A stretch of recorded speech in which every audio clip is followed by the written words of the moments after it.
ইসলাম আসলে এত কঠিন না, কিন্তু আমরা কঠিন করে ফেলি। কিন্তু আল্লাহ তাআলা সহজ করেছেন। কতটা সহজ? নামাজের মধ্যে দাঁড়িয়ে সালাত আদায় করা হচ্ছে ফরজ। দাঁড়িয়ে সালাত আদায় করা কি? আপনি দাঁড়াতে পারেন না, বসে পড়লেও কবুল করবে কে? আল্লাহ কবুল করবে। বসতে পারেন না, শুয়ে পড়লেও আল্লাহ কবুল করবেন। অজু করে নামাজ পড়া ফরজ, অজুর পানি নাই, তাই এমন করে নামাজ পড়লেও আল্লাহ কবুল করবেন। তাহলে বলেন তো, ইসলাম পালন কি কঠিন না সহজ?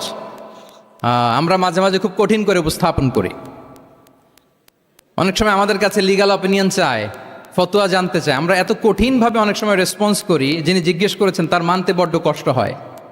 কিন্তু ব্যাপারটা ছিল এমন চমৎকার করে আমাদের প্রেজেন্টেশনের দরকার ছিল যে তার কাছে খুব সহজ মনে হবে এটা। কারণ যে সমস্ত বিধিবিধান আল্লাহ তাআলা আমাদেরকে দিয়েছেন ইসলামে, এগুলো মানাটা আমাদের জন্য সহজ, ফ্লেক্সিবল। ইসলামের একটা বিধান হচ্ছে তাইসির, ফ্লেক্সিবিলিটি।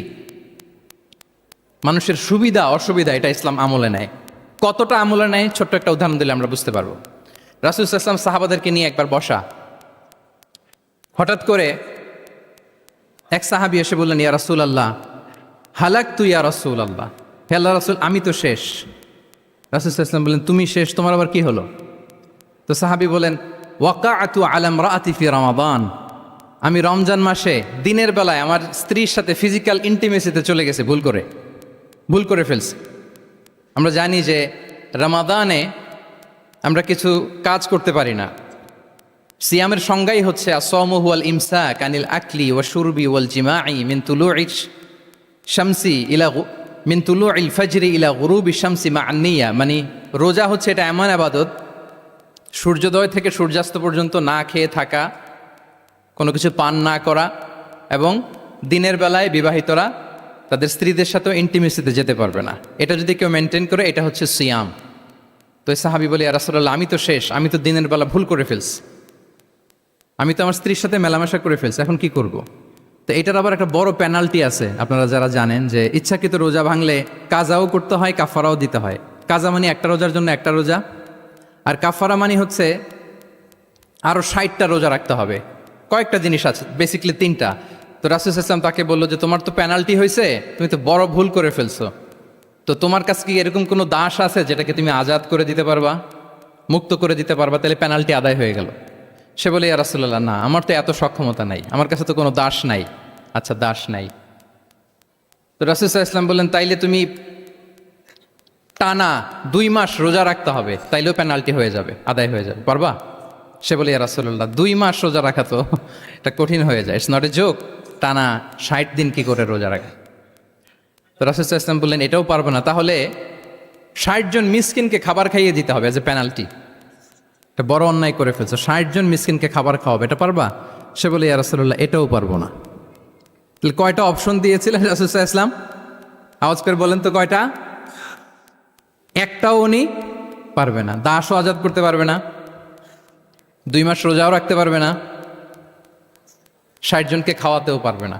তো রাসূল সাল্লাল্লাহু আলাইহি ওয়াসাল্লাম বললেন, কিছুই যখন পারবে না, কি আর করা, যাও একটু অপেক্ষা করো, দেখি কি করা যায় তোমাকে নিয়ে। তো রাসূল সাল্লাল্লাহু আলাইহি ওয়াসাল্লাম অন্যান্যদের প্রশ্নের উত্তর দিচ্ছিলেন, সময় যাচ্ছে, হঠাৎ করে রাসূল সাল্লাল্লাহু আলাইহি ওয়াসাল্লামের দরবারে এক ঝুড়ি সাদাকার খেজুর আসলো, এক ঝুড়ি। তো সাদাকার এক ঝুড়ি খেজুর দেখে রাসূল সাল্লাল্লাহু আলাইহি ওয়াসাল্লাম বললেন, ওই ব্যক্তিকে ডাকো যার কিছু নাই, কিছুই করতে পারবে না। ডেকে আনা হলো। রাসূল সাল্লাল্লাহু আলাইহি ওয়াসাল্লাম বললেন, যাও, তুমি তো কিছুই করতে পারবে না, এই এক ঝুড়ি চ্যারিটির খেজুর, সাদাকার খেজুর তুমি গরিবদের মাঝে বিতরণ করে দাও, তাসাদ্দাক বিহা, এটা বিতরণ করে দাও, তাইলে আশা করি আল্লাহ তোমাকে মাফ করবে। তো এই সাহাবী বলে, ইয়া রাসূলুল্লাহ আলা আফকারা মিন্না ইয়া রাসূলুল্লাহ, আমার চেয়েও গরিব কাউকে খুঁজে বের করে দান করতে হবে? রাসূল সাল্লাল্লাহু আলাইহি ওয়াসাল্লাম বললেন, হ্যাঁ, গরিবকেই তো দিতে হবে। তো উনি বললেন যে, রাসূলুল্লাহ পুরো মদিনার তল্লাটে আমার চাইতে গরিব কেউ আর নাই, আমি সবচাইতে গরিব। ফাদাহিকা রাসূলুল্লাহ হাত্তা বাদাত আনিয়াবু, একথা শুনে রাসূল সাল্লাল্লাহু আলাইহি ওয়াসাল্লাম হেসে দিলেন। এত হেসে দিলেন যে রাসূল সাল্লাল্লাহু আলাইহি ওয়াসাল্লাম এই পাশের চোয়ালের দাঁত দেখা গেল। এত বেশি হাসেন না উনি, নিজেকে ধরে রাখতে পারলেন না, হাসি আটকে রাখতে পারলেন না। ফাদাহিকা রাসূলুল্লাহ, হেসে দিলেন। হাত্তা বাদাত আনিয়াবু, ওনার দাঁতের এপাশ ওপাশ দেখা গেল। তো রাসূল সাল্লাল্লাহু আলাইহি ওয়াসাল্লাম বললেন, যাও, দাস মুক্তি করতে পারবো না, 2 মাস রোজাও রাখতে পারবো না, তারপরে 60 জনকে খাবারও খাওয়াতে পারবো না, এখন দিলাম চ্যারিটির এক ঝুড়ি খেজুর, এটা গরিবদের মধ্যে দান করে দাও। তুমি বলো যে তোমার চেয়ে গরিব আর কেউ নাই, তো কি করা, যাও তুমি তোমার ফ্যামিলি নিয়ে এটা খাও, তোমার ফ্যামিলির মেম্বার্স যারা আছে এদেরকে নিয়ে এটা কি করো, খাও। দেখেন আমাদের সুবিধা অসুবিধাকে ইসলাম কতটা বিবেচনায় নেয়। আসছিল পেনাল্টি দিতে, কথা বুঝতেছেন আমার? ওই সাহাবী রাসূলুল্লাহ ইসলামের কাছে আসছিল কি দিতে? পেনাল্টি। এখন নিয়ে গেল কি?